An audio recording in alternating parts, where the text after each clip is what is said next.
रात्र 29वी. कथेचे नाव मोठा होण्यासाठी चोरी. आमच्या गावापासून काही थोड्या अंतरावर लाटवण म्हणून एक गाव आहे. तो फडक्यांचा गाव. तेथे फडके इनामदार अजून राहतात. हरिपंत फडके प्रसिद्ध सरदार त्यांच्यातील ते आहेत. आमच्या वडिलांचा व त्यांचा घरोबा असे. लाटवणचे बळवंतराव फडके वडिलांकडे नेहमी येत असत. आम्हा मुलांजवळ ते प्रेमाने गप्पा मारीत. त्यांना अहंकार नव्हता. फार साधे व भोळे होते. त्यांच्या बोटातील अंगठी काढून घेऊन मी लपवून ठेवीत असे. तेव्हा मला म्हणायचे, श्याम, तुला पाहिजे की काय ती अंगठी? त्यांनी असे विचारले म्हणजे ती माझ्या बोटात मी घालीत असे. परंतु एकाही बोटात ती बसत नसे. ती खाली पडे. अरे जाडा हो जरा, मग बसेल होती, असे मग ते हसून म्हणायचे. मी दापोलीहून घरी आलो होतो. बळवंतराव व दुसरे कोणीतरी असे आमच्याकडे पाहुणे आलेले होते. दापोलीला मला वाचनाचा नाद लागला, परंतु चांगली पुस्तके मिळत नव्हती. दाभोळकर मंडळींची पुस्तके मी वाचित असे, परंतु काही समजत नसे. स्पेन्सरचे चरित्र मी वाचलेले थोडे मला आठवते. त्याच सुमारास रामतीर्थांचे खंड भास्करपंत फडके काढू लागले होते. माझ्यावर या फडक्यांच्या लेखांचा फार परिणाम झालेला आहे. यातील तेजस्वी, सोज्वळ, सावेश मराठी भाषा मला गुदगुल्या करी. ते भाग मी जणू पाठ केले होते, परंतु त्यावेळेस मला हे भाग मिळाले नाही. माझ्या कोणातरी आप्तांच्या घरी एक दिवस मी एक भाग पाहिला व तो मला फार आवडला. परंतु त्या गृहस्थांनी एकदम माझ्या हातातून तो घेतला व मला म्हणाले, तुला रे काय समजणार त्यात? मला वाईट वाटले. त्यांच्यापेक्षा मलाच तो भाग जास्त समजला असता, कारण मी सहृदय होतो. मी कविहृदयाचा होतो. मायबापांनी माझी मनोभूमिका तयार केली होती. मराठीतील पोथ्या पुराणे वाचून माझे मन प्रेमळ व भक्तिमय, श्रद्धामय व भावमय झालेले होते. मला वाटले आपण भाग विकत घ्यावे, परंतु पैसे कुठून आणायचे? वर्गातील पुस्तकेही सारी मजजवळ नसत. इंग्रजी शिकत होतो, परंतु एकही कोश माझ्याजवळ नव्हता. अंदाजाने मी शब्दांचे अर्थ काढून नेत असे. रामतीर्थांचे भाग आपणास पाहिजेतच असे मला वाटले. आमच्याकडे आलेल्या पाहुण्यांच्या खिशात पैसे होते. बऱ्याच नोटा होत्या. त्यातील एक लांबवावी असे मी ठरविले. दुसऱ्यांचे पैसे चोरणे हे पाप होते, परंतु हे पाप करूनही पुस्तक वाचण्याचे पुण्य मिळवावे असे मला वाटले. माझ्या धाकट्या भावास मी श्लोक शिकवित होतो. आस ही तुझी फार लागली, दे दयानिधी बुद्धी चांगली.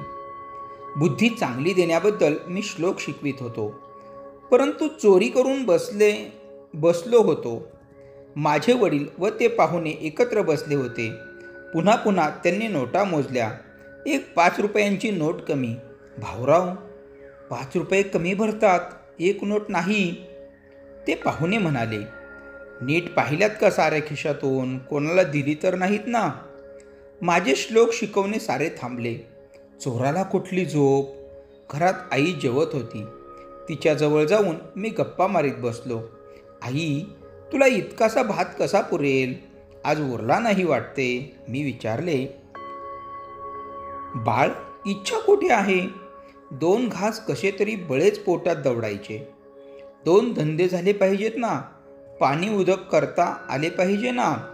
तुम्ही कधी मोठे व्हाल इकडे लक्ष आहे सारे. आई म्हणाली, आई, मी खरेच मोठा होईन, पुष्कळ शिकेन, खूप वाचीन. मी म्हटले, शिक, पण चांगला हो. शिकलेले लोक बिघडतात म्हणून भीती वाटते. फार शिकलेत नाही, फार मोठे नाही झालेत तरी मनाने चांगले राहा. माझी मुले मोठी नसली तरी चालतील, परंतु गुणी असू देत, अशी मी देवाला सांगत असते. आई म्हणाली, ती प्रेमळ थोर माता किती गोड सांगत होती. माझ्या अशिक्षित आईला असे चांगले विचार कसे सांगता येत याचे मला आश्चर्य वाटे. महम्मदाला लोक म्हणत, तू देवाचा पैगंबर असशील तर चमत्कार करून दाखव. तेव्हा महम्मद म्हणाला, साऱ्या सृष्टीत चमत्कार आहेत, मी आणखी कशाला करू?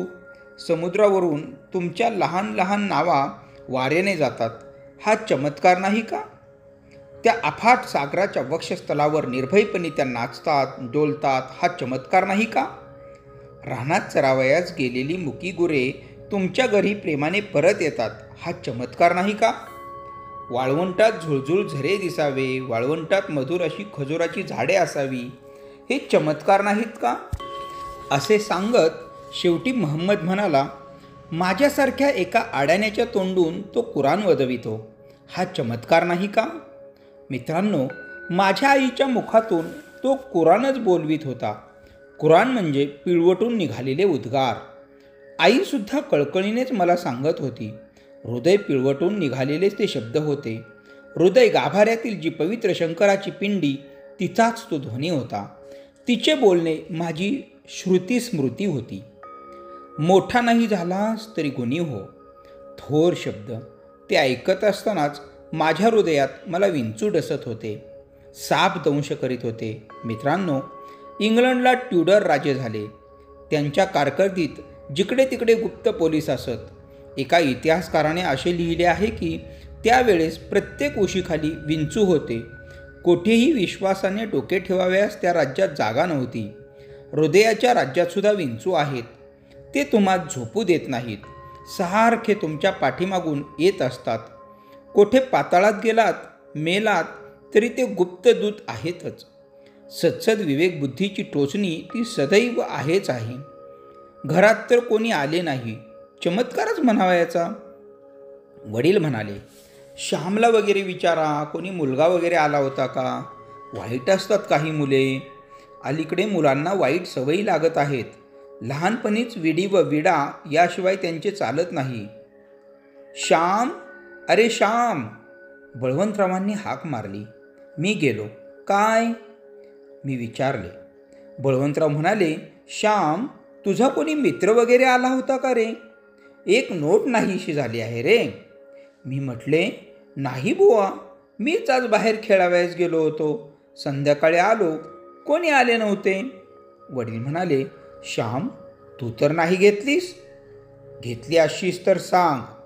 छे हो, तो कसा घेईल? बळवंतराव म्हणाले. आई हात धुवून आली. तिलाही सारा प्रकार कळला. वडिलांना चुटपुटू लागली. स्वतःच्या घरात पैसे नाहीसे होणे म्हणजे ती लाजच होती. वडिलांनी पुन्हा मला विचारले, श्याम, अगदी खरेच नाही ना घेतलेस पैसे तू? कंपास पेटी किंवा कशाला घेतले असशील? कंपास पेटीसाठी पैसे मागत होतास. आई म्हणाली, श्याम नाही हो घ्यायचा. तो रागावला, रुसला तरी कोणाच्या वस्तूस हात लावायचा नाही. तेवढा त्याचा गुण चांगला आहे. आणि काही केले तरी तो कबूल करतो. तो लपवून ठेवणार नाही. मागे एकदा एक वडी घेतली होती त्याने. तेव्हा विचारल्याबरोबर त्याने कबूल केले व म्हणाला, मी घेतली हो आई. श्याम घेणार नाही व घेईल तर कबूल करील. श्याम, तू नाही ना बाळ हात लावलास? आईचा माझ्यावर केवढा विश्वास. आधी घेणार नाही, घेईल तर कबूल करील, तिची माझ्यावर केवढी श्रद्धा. आईचा विश्वासघात मी करू का? तुकारामाच्या एका अभंगात आहे, विश्वासाची धन्य जाती, ज्याच्यावर विश्वास टाकता येतो त्याची जात धन्य होय. ते लोक धन्य होत. माझा असत्याचा किल्ला ढासळला. आईच्या साध्या व श्रद्धामय शब्दांनी माझा किल्ला पडला, जमीनदोस्त झाला. माझ्या डोळ्यातून पाणी येऊ लागले. त्या दुबळ्या अश्रूंनी पाप पर्वत पडला. श्याम, रडू नकोस. तू घेतलेस म्हणून का मी म्हटले? तू नाहीच घ्यायचास, मला माहीतच आहे उगी, अशी आई म्हणाली. आईच्या शब्दांनी मी अधिकच विरघळलो. मी एकदम आईच्या जवळ गेलो व केविलवाने रडत आईला म्हटले, आई, तुझ्या श्यामनेच ती नोट घेतली आहे ग, ही घे ती नोट. आई, आई, माझ्याने बोलवे ना. आईला वाटले, खूप वाईट वाटले. माझा मुलगा घेणार नाही, केवढा तिचा विश्वास. स्वतःच्या मुलाबद्दल तिला जो अहंकार होता, अभिमान होता, तो गेला. परंतु सर्व गेला नाही. देवाने तिची अब्रू राखली. घेणार नाही, परंतु घेईल तर कबूल करील. तिचा मुलगा सर्वस्वी कसोटीस उतरला नाही, परंतु अर्ध्या कसोटीत तरी उतरला. श्याम, पुन्हा नको हो हात लावू. हाच पहिला व शेवटचा हात लावलास हो. तू कबूल केलेस. चांगले झाले उगी. आईने माझी समजूत घातली. बळवंतरावांनी माझे कौतुक केले. त्यांनी मला 1 रुपया दिला, परंतु तोही मी आईजवळ दिला. श्याम, तू का रे घेतले होतेस पैसे? आईने विचारले. आई, मोठा होण्यासाठी, पुस्तके वाचून मोठा होण्यासाठी. मी म्हटले, अरे पण पहिलीच्या पुस्तकात चोरी कधी करू नये असे वाचलेस ते तर अजून शिकला नाहीस, मग आणखी दुसरी पुस्तके कशाला? माझी आई बोलली, परंतु ते बोलणे फार खोल होते. गड्यांनो, पतंजलीच्या भाष्यात म्हणे असे एक वाक्य आहे की एक शब्द सम्यक ज्ञात स्वर्गे लोके कामदुग्धभवती. एकच शब्द, परंतु जर त्याचे नीट ज्ञान झाले असेल तर मनुष्याला मोक्ष मिळतो. सम्यक ज्ञात, नीट समजलेला, वाचलेला नव्हे, घोकलेला नव्हे, तर समजलेला. जे खरोखर समजले ते आपण अनुभवात आणतो, आचरणात आणतो. लहान मूल कंदिलाला धरू लागते. कंदिलाची काच तापलेली असते. आई लेकराला दूर करते. पुन्हा ते कंदिलाजवळ जाते. शेवटी आई म्हणते, लाव लाव हात. ते लहान मूल हात लावते. हाताला चटका बसतो. पुन्हा ते मूल काच धरीत नाही. ते ज्ञान पक्के झाले. सॉक्रेटिस म्हणूनच ज्ञानाला सद्गुण म्हणतो. संस्कृतमध्येही परमज्ञानाला अनुभूती हा शब्द लावतात. अनुभूती म्हणजे अनुभव. जे जीवनात अनुभवितो तेच ज्ञान. चोरी करू नये हे वाक्य मी पढलो होतो, परंतु शिकलो नव्हतो. सत्य, दया, प्रेम, अहिंसा, ब्रह्मचर्य, लहान शब्द. आपण पटकन ते उच्चारतो, परंतु त्यांची अनुभूती व्हावयास शेकडो जन्मही पुरणार नाहीत.